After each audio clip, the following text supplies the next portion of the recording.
Before I introduce our closing keynote speaker, I might make one point. In the midst of this financial crisis and recession and so forth, two things might be of interest. One is a study that Alvaro actually wrote a column about. It was done by an economist, one of our research fellows. His name is Stan Leibowitz, who's at the University of Texas at Dallas. It's called Anatomy of a Train Wreck. And you can find it directly on our homepage. If you go there, you can find a link to it.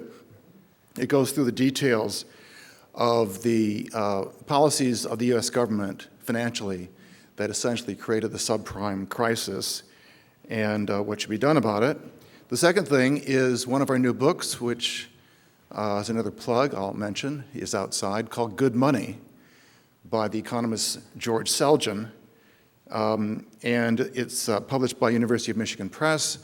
It's basically on a case study during the Industrial Revolution in England when the Central Bank of England was not able to produce currency, in this case coinage, for the poor and middle-class people to transact common business and daily expenses. And what happened was that a number of firms that were in the button business converted to produce copper coinage in a completely market-based approach and essentially made the Industrial Revolution possible. So it's a good case study, again, reflecting the Barter Club story of what is so central to economic advancement, which is entrepreneurial opportunity. I'm delighted to introduce our next speaker, who will speak on the power of entrepreneurship. William Easterly is professor of economics at New York University and co-director of the NYU Development Research Institute. He's a research associate of the National Bureau of Economic Research. He's a fellow of the Center for Global Development, and he was a visiting fellow at the Brookings Institution this past academic year. Dr. Easterly received his PhD in economics from MIT, and his many books include The White Man's Burden, How the West's Efforts to Aid the Rest Have Done So Much Ill and So Little Good, and The Elusive Quest for Growth, Economists' Adventures and Misadventures in the Tropics. He's also an associate editor of a number of journals, including the Quarterly Journal of Economics and the Journal of Development Economics. I'm very pleased to have Bill speak with us. Bill? Thank you very much, David. I want to thank all the organizers and the funders of this event for putting on a really great event. I want to thank even more the presenters that have preceded me on the program. Their analysis was so fascinating and so rich in detail and inspiration that I really feel like I have learned a great deal this afternoon. The only bad part is their analysis was so detailed and so rich and so thought-provoking that all of us are exhausted at this point. And so I promise not to take too much of your time for this closing address, certainly no more than the 2.5 hours that I've been allotted. So what I want to talk about is the big picture. You've heard a lot of really inspiring little pictures, and I want to talk about the big picture. The big picture is about individual liberty and how it has made possible the world's gradual and hopeful escape from global poverty from 1776 to the present. Let's see how I work this thing. Is that right? Okay, oops. Okay. So why do I say 1776? Well, of course, because in that miraculous year, we had not one, but two history-changing ideas that came to the public's attention, and that you could argue were really the ideas that changed human history, that made possible the Industrial Revolution, that made possible the affluence that has been gradually spreading around the globe ever since. The first idea was from Adam Smith, the brilliant idea of the invisible hand, this great insight that each of us, and really each of us is an entrepreneur. Each of us, when we find our niche, our occupation, our our role in economic life of our societies. We're each entrepreneurs, but that each of us, as we do that and become butchers or brewers or bakers, I think my personal preference would be to be the brewer, but that we provide our fellow citizens all of these essential goods, not out of charity, not out of philanthropy, but out of our own self-interest. And yet in pursuing our own self-interest, we make possible the prosperity and consumption and well-being of others. The great insight of the invisible hand from Adam Smith that has inspired the Industrial Revolution and the affluence that we now enjoy in the rich countries. And the second great idea was the statement that actually was already quoted today in a previous presentation from the Declaration of Independence. We hold these truths to be self-evident, that all men are created equal, that they are endowed by their Creator with certain unalienable rights, that among these are life, liberty, and the pursuit of happiness. This idea that all men are equal, all women are equal, and that we all have individual rights was the other foundation stone of the Industrial Revolution and global prosperity. Because the fundamental rule that makes possible prosperity is this very simple principle that we can also explain in economic terms. It sounds a lot more boring when an economist says it than when Thomas Jefferson said it, but an economist would say that what's going on here is we've figured out a system where each individual gets the rewards of all of their actions to the extent that they benefit others, and each individual is also held responsible for bearing the costs of any cost that they impose on others. And that system of individual liberty and responsibility, when all of us recognize that individual responsibility and liberty, is exactly what makes possible the spontaneous emergence of prosperity. So the great insight of I think one of the greatest economists in history, certainly of the 20th century, Friedrich Hayek, was that economic development and the prosperity of a free society is really a spontaneous order that emerges from the bottom up, from the simple principle of individual liberty. That free markets start functioning as people trade with each other, with nobody in charge. Nobody at the top is in charge, but everyone is spontaneously organizing and trading with each other, and free market prosperity emerges.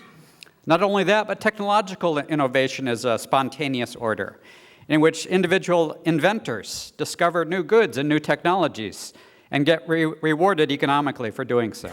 And not only that, we've talked a lot about institutions today.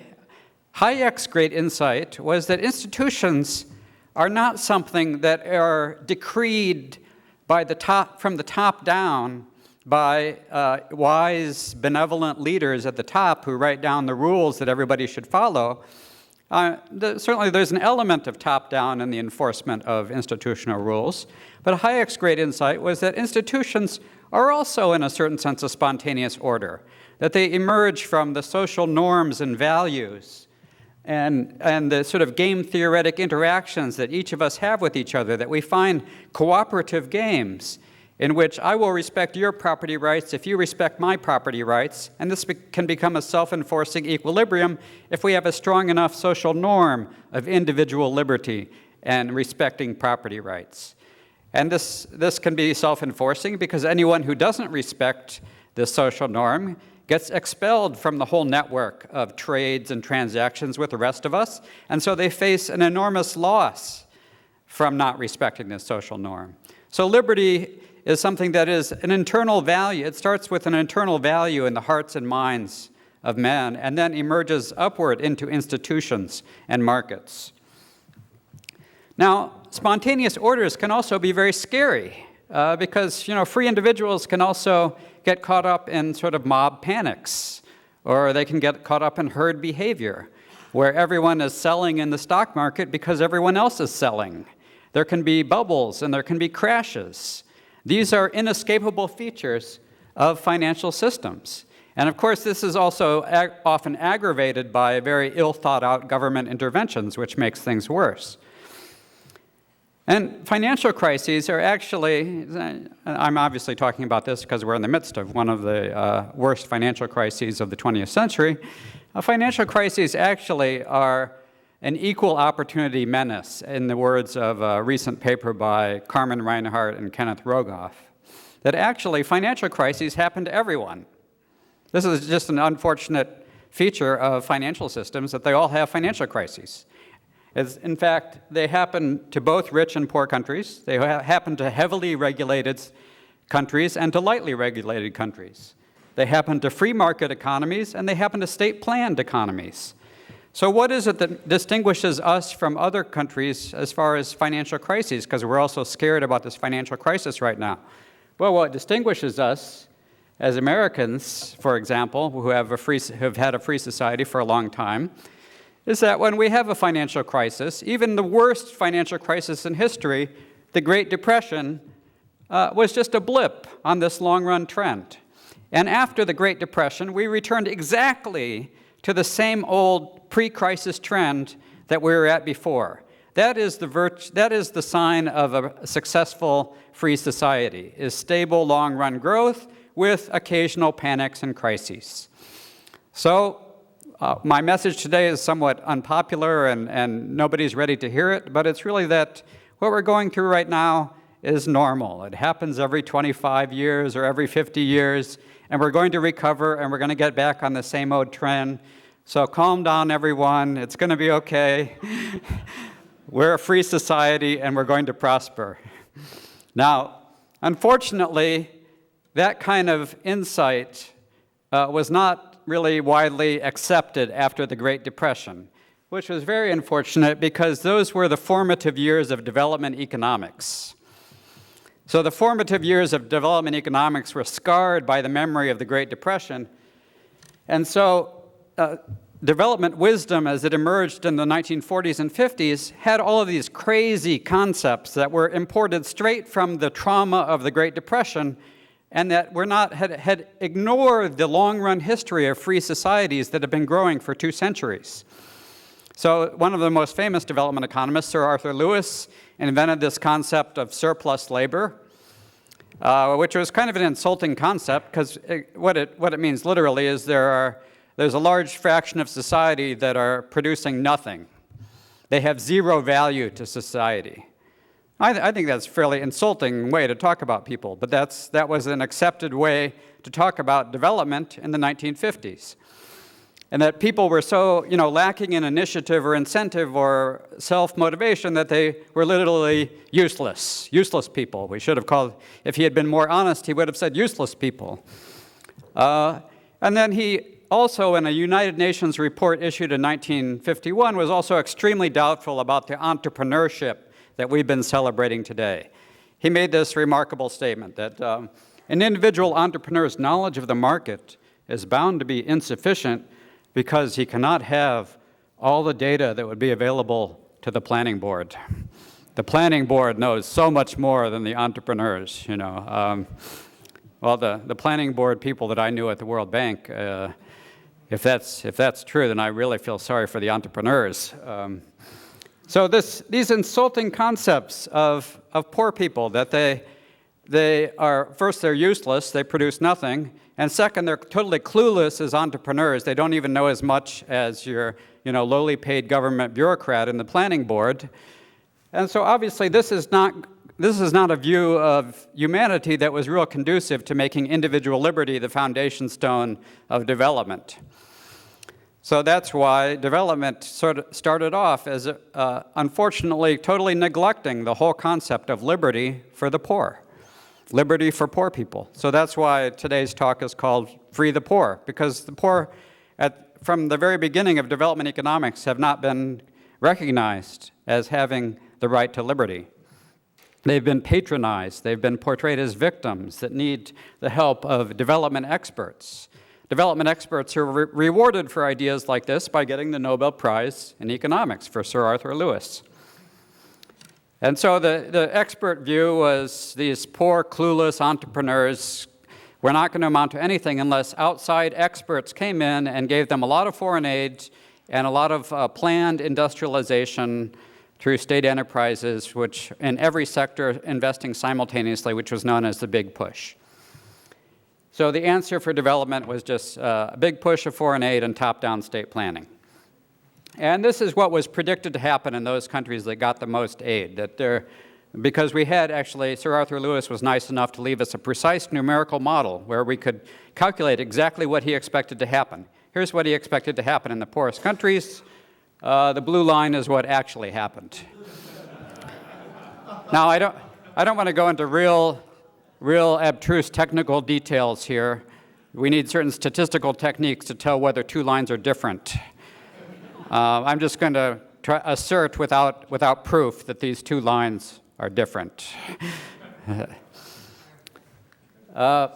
Now, actually, you could use the excuse, well, everyone was so traumatized by the Great Depression that they were all planners. Everyone believed in state planning and the big push, and nobody in the 50s had any idea. But actually, there were people who got it right in the 50s. I think this is very interesting. There was an anthropologist who did a very well-known study, at least within a certain circle of people, of the 20 people who were sympathetic to this idea, that showed that Guatemalan family farmers were actually not useless people. They were not surplus labor. They were what he called penny capitalists. He used the phrase, they were poor but efficient. They were poor because they lacked some technology and some capital, but they were very motivated and they were very efficient. They were penny capitalists. And then even more remarkable is this long quote that I've written down from an economist named Herbert Frankl, because this long quote sort of captures, he wrote this in 1952, and he really captured everything that would take the rest of us about 50 years to understand about how development happens through free markets. So let me read this quote to you. Development can neither be foreseen nor enforced by the will of a tyrant. So much for state planning. Development is not solely dependent upon the exercise of wisdom, foresight, and power by the few, but it is instead a decentralized process resting on the enterprise of the many. Instead of the resolve to better the whole world and the illusion that there is magic in the collective protestations of our will and power to do so, sounds a lot like today's United Nations Millennium Development Goals, but he said this way back in 1952, warning that this exercise was useless. Instead of all that, we should give new opportunities for the unique diversity of experience of men and women on whose individual actions and social inventiveness civilization depends. Now, I want to involve you, the audience, here in one experiment. This was a statement made in 1952 by the economist S. Herbert Frankl. How many of you have previously heard of the economist S. Herbert Frankl? Please raise your hands. Okay, I think I'm counting 3 people in the audience. So, the reward for getting it right in 1952 was that you were totally forgotten. The reward for getting it wrong was that you got a Nobel Prize. Now, that's the sad reality that advocates for liberty often face, that they get it right, and yet there's no reward, there's no recognition. That's the heroic slog that a lot of us have to go through to make the case for liberty. I may be kind of too vainglorious and ambitious myself, but I kind of aspire to be this generation's S. Herbert Frankl.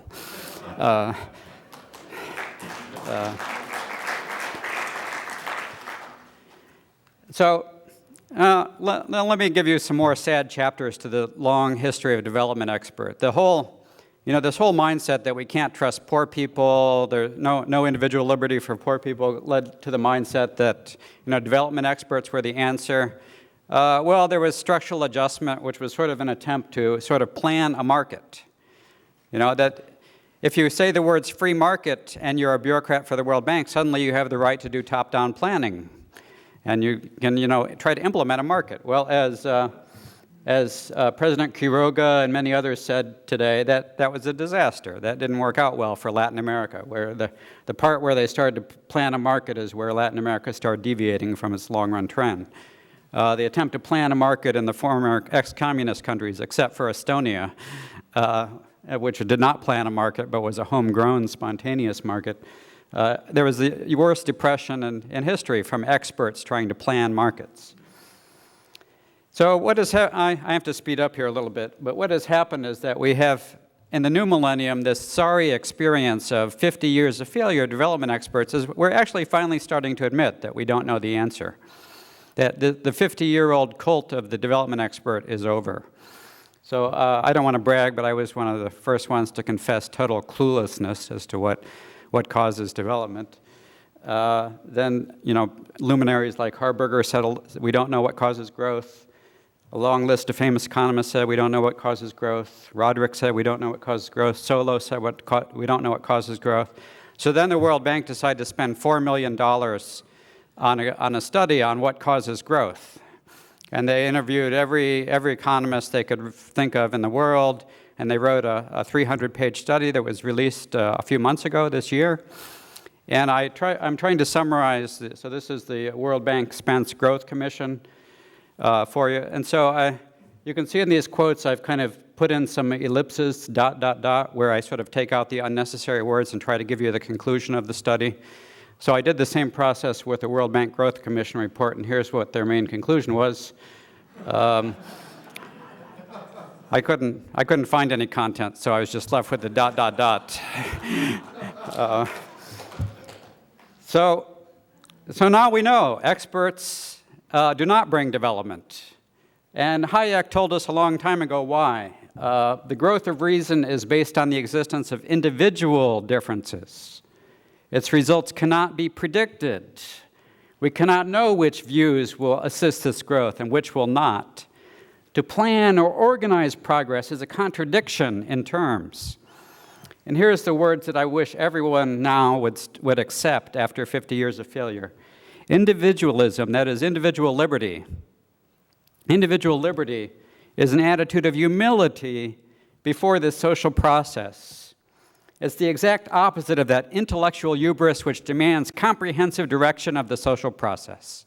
That's the end of the story. So I wonder sometimes, why is it that economists like Hayek are so unpopular while the development experts are still so popular? They still get a lot more press attention than advocates for liberty do. Why is that? Well, maybe it's because the advocate for liberty was Friedrich Hayek, and the advocate for the development experts are movie stars like Salma Hayek. And, I still don't totally understand why the experts are more popular, but think about it. But, well, the good news is, despite all that, liberty is winning anyway. Despite the fact that we don't get rewarded for unpopular ideas that the individual liberty is the key, but actually liberty is spreading around the globe. The amount of countries that have partial or full economic freedom is increasing, that have partial or full political freedom is increasing. And not coincidentally, despite the failure of the experts, the spread of individual liberty has been enough to give us the greatest mass escape from poverty in human history over the past 50 years. We've had a decline by 2/3 in the global poverty rate. We've had an increase by 2.5 times of the average income in the world. We've had a decline in malnutrition, decline in illiteracy, decline in people without access to clean water. All of these things have gotten better at the same time. And some, we've been escaping poverty, and it's because of the spread of individual liberty. Now let me skip over some of this. Let me just show you some of the evidence that we have for, that we can sort of assert that liberty is associated with prosperity. Now, I think one of the big confusions about the evidence for liberty is that people always insist about talking about growth rates. And I've just shown you from a few slides ago that we don't have a clue as to what causes short-term fluctuations in growth rates. And most fluctuations in growth rates are temporary, and most episodes of fast growth don't last very long, and countries soon revert to the mean or even have a collapse that reverses all the progress of previous fast growth. So we spend way too much time talking about growth rate fluctuations over 5 or 10 years and calling some countries miracles and others disasters, when we really don't have much of a handle on these short-term growth fluctuations. The sign of a successful free society is the long-run level of per capita income. And here, societies with more market choice are clearly much richer in the long run in their level of per capita income than societies with less. And another interesting thing that goes with this is that this market choice, this market freedom, is not necessarily determined, like I hinted before, as Hayek was hinting before, it's not necessarily determined simply by autocratic states that decree free market policies, or even democratic states that decree from the top down free market policies. It's also arising from the values of individuals. Here's an interesting graph. This shows you the result of a worldwide survey that asked individuals from different nations, do you believe more in the social norm that individuals should take responsibility for themselves, or do you believe more that the government should take responsibility for individuals? So the individual liberty people are on the left, the government socialists are on the right, and guess which societies have free market systems? The people who believe in individual responsibility and individual liberty have more free market systems. So free market systems are not simply created out of nothing by experts and politicians. They arise from the values of the people. And that's why it's so incumbent on all of us to spread the values of individual liberty and present the evidence for how individual liberty is not only good in itself, but also is the great vehicle for enabling the world to escape from poverty. And this is also true for democracy, that democracy is also associated with greater prosperity, so political freedom matters as well as economic freedom.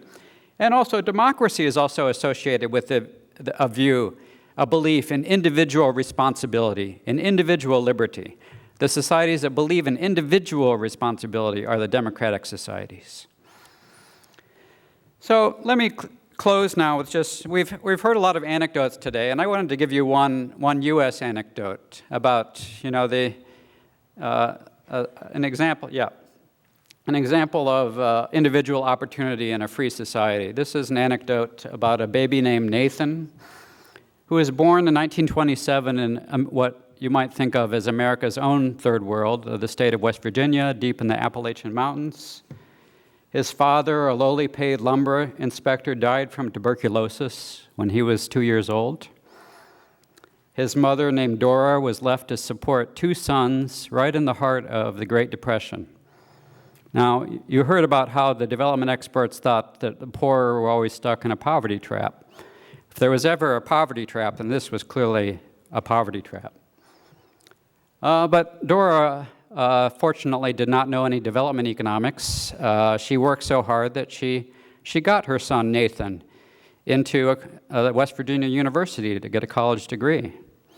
And Nathan himself took advantage of the opportunities of a free society to work hard so that he could go back to West Virginia University and get a PhD and become a scientist. And he had a successful career up north as a professor of biology and was able to give his children a middle-class standard of living.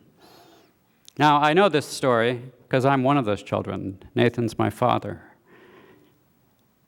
And I celebrate the story of my father because I celebrate both his character and the virtues of a free society that make possible the life that we enjoy today. Thank you very much.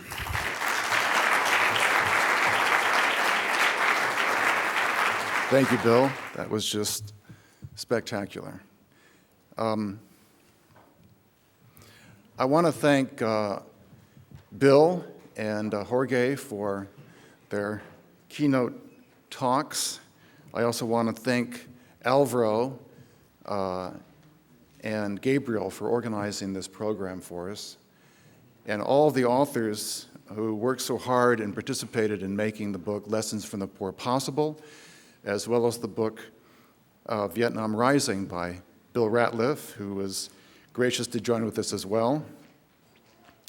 And we're particularly grateful to all of you for joining with us to make our event today so successful. The issues here resonate in many ways, and it's up to us and our colleagues and friends to make it resonate faster and farther.